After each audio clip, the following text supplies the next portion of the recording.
Well, good morning, folks. It's Richard Gene, the fishing machine here. Today, I want to talk a little bit about patterns when it comes to crappie fishing. And there's a lot of patterns. We've went over a lot of patterns on this channel since we've started. And every once in a while, we'll do something a little bit new. And the reason why is some of these patterns don't never develop because of weather conditions. Weather conditions is what develops a pattern. So the only thing a fisherman needs to do is recognize and look for these patterns. And a lot of them are just really not, or undiscovered. Some of these patterns, well, they won't last but a day or two, sometimes a week or two. It just depends on the weather. But now here on the Tennessee River, one good reliable pattern this time of the year, especially now when you're talking about pre-spawn crappie, well, is looking for gizzard shad.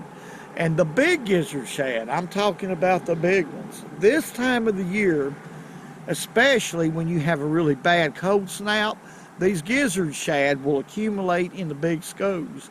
And a lot of times, the majority of them will be back up in feeder creeks. And I'm going to tell you what, and as far as depth of water, they'll just randomly move around. The gizzard shad will in these big, huge schools, is what I'm saying. Sometimes they'll be visible to the eye. You can be in 20 feet of water and look and just see big, black, round blotches on top of the water, and you can just see them, especially in clear water like we've been facing here for the last month. And I'm going to tell you, sometimes they'll be over 20 feet of water, these big schools. Sometimes they'll be over 10 feet of water. They just randomly move around, but they will group up more during real cold weather like Arctic blast and things of that nature. So what I look for, pre-spawn crappie will actually get up under these schools of big shad. And the reason why is not because of the big shad, because they're definitely not feeding on them. In fact, most of these shad are bigger than the crappie are. What it is that smaller shad, threadfin shad and gizzard shad, the smaller ones, will integrate in the school. They'll mix up in the school because of the cold weather. And these crappie will take advantage of it, and they'll follow these big schools of shad around and pick them little shad off within the school. A lot of people don't realize that. Some do and some don't. But I'm going to call it a pattern. This has been a reliable pattern for me. In the past, I've kept up with it now. That would last 3 or 4 weeks. Sometimes just a day or two. But if you can recognize this pattern, especially after real cold snaps, the gathering of these big shad, schools of shad, you can throw a variety of baits such as swim baits, underspins. I've even caught them on 1/8 of an ounce Bill Lewis rattle traps. I've caught them on beetle spins. It's like a little spinner bait. But once you find the depth, and a lot of times it's just a foot or two below the schools of shad, that's where the fish will be, because they're going to be right there looking up, picking off those smaller shad. It's a very, very great pattern. Here's going to be my #1 choice right here, or one of my choices, and that's just a simple swim bait. That's a 1/20 of an ounce jig head with a size 4 sickle hook, 2-pound test line, a 7-foot Crappie Max rod is what I've been using, livers, a dish rag, 1,000 size reel, and 2-pound test line, so I can get those long casts. Shad Fry Z. That's my favorite color too. That's a blue glimmer. Okay, here they are right here. Y'all y'all see that? We're going over a bunch of fish. Now my transducer is in the back there, so right back there about 40 feet behind the boat. Look at there at the fish. Those are big gizzard shad, and a lot of them's on the bottom. But now this is what I'm fishing right here. There's a big school of gizzard shad out here. What I'm doing, I'm letting it fall down there about 6-7 feet, and just holding my rod down like that and reeling it back real slow. That's all you have to do with this bait right here. This is a remarkable little swim bait. I have caught a ton of fish on it.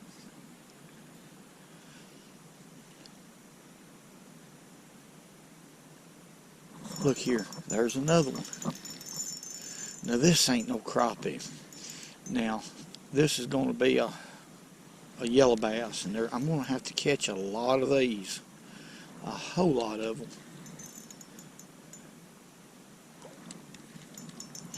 to catch just a few crappie. These are way more aggressive than crappie, but I'm going to have to go through a lot of these. That's the problem, if you want to call it one, when you're fishing like this under these roaming, moving gizzard shad. The majority of the fish is going to be yellow bass oftentimes. Alright, let's bring it back and see what else happened. Catching a crappie right off the bat, you know, I knew that was going to be, as soon as I hooked that fish, I knew it was a crappie. That was special because usually you'll have to catch 10, 12, 14 of these yellow bass before you catch a crappie. Now that's a crappie. Evidently there's more crappie out here than what I think they are. I recognize that lull. Yeah, that's a crappie. Good one too. Another good fish. Let's go ahead and I'm going to net him. We're using 2-pound test lines, so y'all excuse me. I don't like to flip them a whole lot. Sometimes I will, but when they're around 12 inches or bigger, I really don't like to lip them. Alright, there's a second keeper. That's a good fish right there. Another thick black crappie. Alright, that's 2. This is one of the easiest baits I know to fish with, folks. All you have to do is just throw it out there, let it sink to where the fish are, and reel it back at a constant. And that is about as easy as it gets. There's a fish. Doggone it. Let's let it fall back. There he is.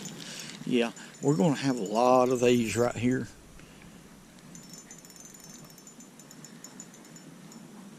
We're going to have a lot of them busters right there. There's nothing we can do about it. We'll just have to, whatever bites is what I'm going to catch. They're a lot of fun though. This is a perfect bait for this situation when you're catching one fish after the next.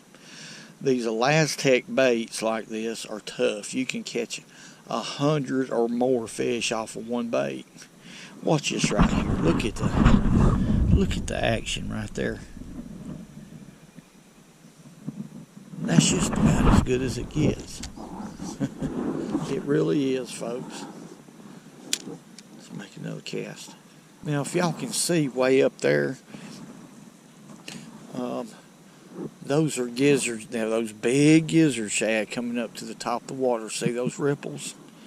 Well, that's what I'm fishing right here. There's a big school right here in front of us, but they're a little bit deeper than that. So I'm just making a cast, and now I'm not fishing but about 5 feet deep, letting it fall 5 feet and bringing it back. These fish is ranging anywhere from 5 to 7 feet deep. There's another one. So The question is, how many of these am I going to have to catch? Oh, if we just had 5 crappie, that'd be good enough. You know. Now, I caught 2 right off the bat crappie, and I feel like that was a that was a good deal. It really was, folks. Let's open that hook up just a little bit. Yeah, I want that hook to tower above the eyelet just a little bit. It was facing the eyelet a little bit too much. Now, what that'd do was it'd give me a better hookup ratio. I should have done that to begin with. Of course, I'm not having too much of trouble hooking them, but y'all can see that they're just hitting it on the fall. There's so many fish in here, it's pitiful.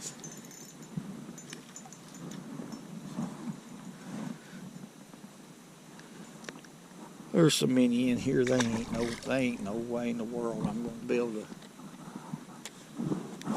Let me make a cast back that way to thin them out. You know, folks, the fact of the matter is, crappie is the type of fish that if you fish below them, you're going to catch very, very few crappie, folks. Here's one right here. Yep, that's a crappie right there. You're going to catch very few crappie. Always remember the fish high when it comes to crappie. This is a keeper right here. I don't know if he's as big as the first couple that I caught, but he's a keeper. I've mentioned it before. These rods right here, I mean, I'm not sponsored by anybody, but this is the lightest rod I've ever had in my hand.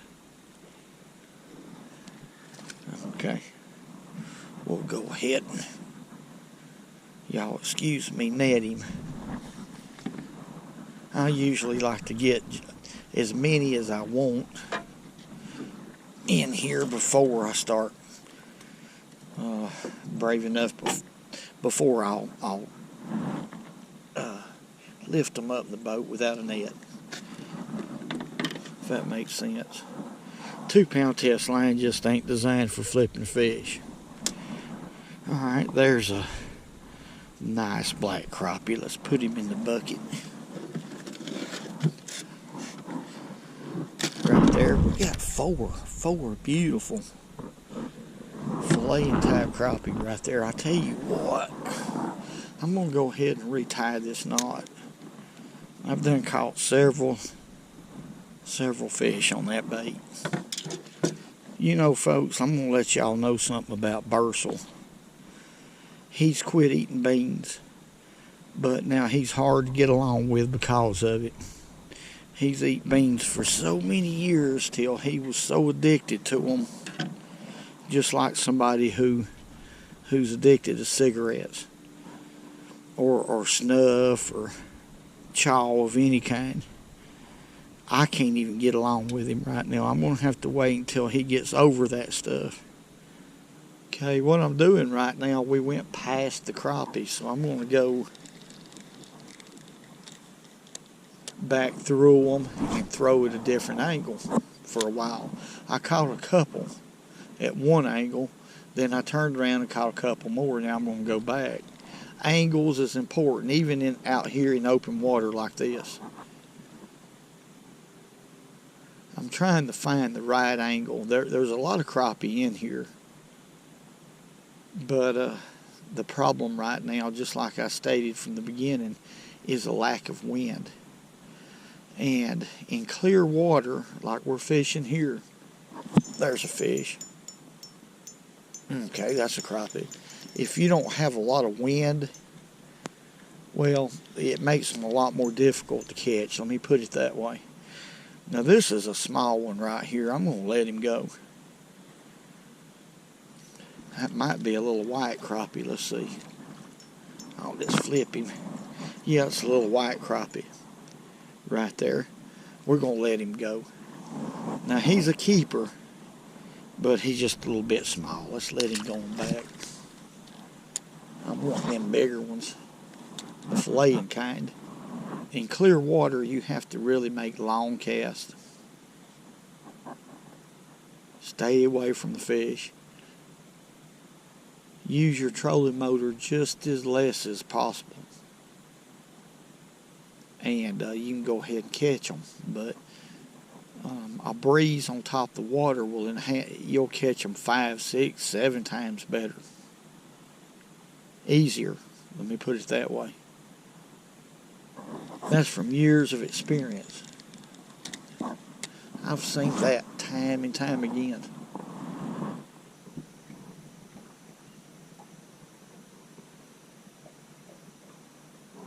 There he is. Golly, what a crappie. Oh my goodness, what a crappie. I seen that, when I set the hook, I seen him flash.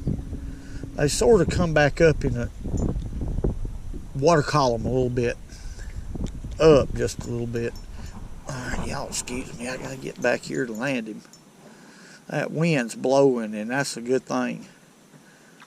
That'll cause them to come on up in the water column and feed. Good fish. There ain't nothing wrong with that one, I guarantee you that. I'm just going to go ahead and put him in the bucket. That's just too good to eat, folks. Let's do that. Let me show y'all something. See how bleached out that fish is? Real white like that. Well, this fish has been up in the upper part of the water column for a while. He's sunning and picking him off a shad every once in a while. Roaming around out here on nothing. That's what they do a lot of times. When they're hard to catch, that's what they're doing. But that is a good looking fish right there. Let's put him in a bucket because, hey man, woo, let's do like a... This is how a terrapin does.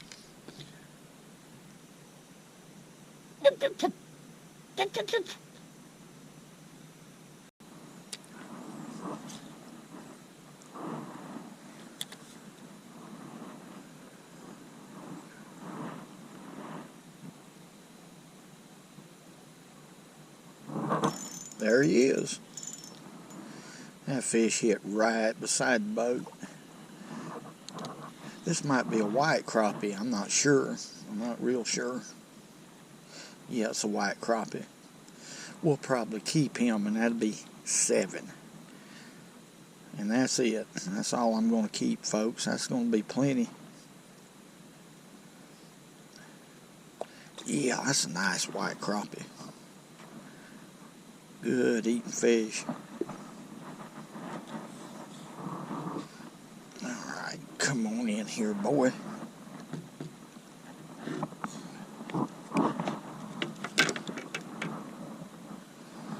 Alright. Beautiful white crappie. I'm gonna go ahead and let's get a black crappie out right here, folks, and let's compare. Being we done got supper caught.